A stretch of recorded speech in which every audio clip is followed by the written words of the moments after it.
So hang on. Let's put this in perspective, right? This is just an essay that you have to write to get an interview.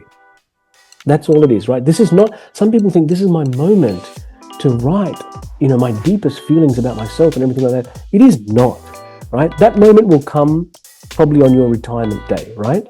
This is an essay to get an interview. I think the thing you have to think about is, what do I want, when I'm 50, what do I want my career to look like, right? Like, do I want to be in full-time practice? Do I want to have a hand in academia? Do I want to have something else? And so then what do I need to do now? Because I can't get into dental school right this second, right? But this is like what Supriya was saying, right? Like, if you say, well, you know what, I want to work in public health, and that wasn't your story, Supriya, I'm just making that. You say, I want to be in public health when I'm 55, right? I want to, when I've paid off my debt and everything. Okay, I can't get into dental school right now. Maybe an MPH is valuable for me now, right?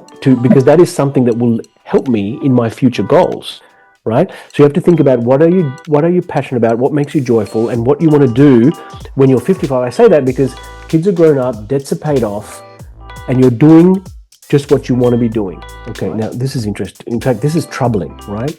I felt I had strong support. Now look at this. The unsuccessful applicants actually felt more supported, right? So what does this mean? So either they have the support of one current international student who's been emailing them and looking at their CV or whatever, right? And they tell them the things that worked for them, but that's not necessarily what's going to work for this person, right? So be very, very careful. This is very upsetting to me to see that the ones who failed actually felt more supported than the ones who succeeded, right? So, so this is a thing, right? It's a bit of a tough moment, because you have to ask yourself, if you feel well supported, which group are you in? Right? Because actually the group that feels like they have a lot of support and mentorship failed miserably. How can I? So it's not that you need a US master's degree. It's that when you do a master's degree in the US, you've been here longer, you understand higher education because you've navigated that.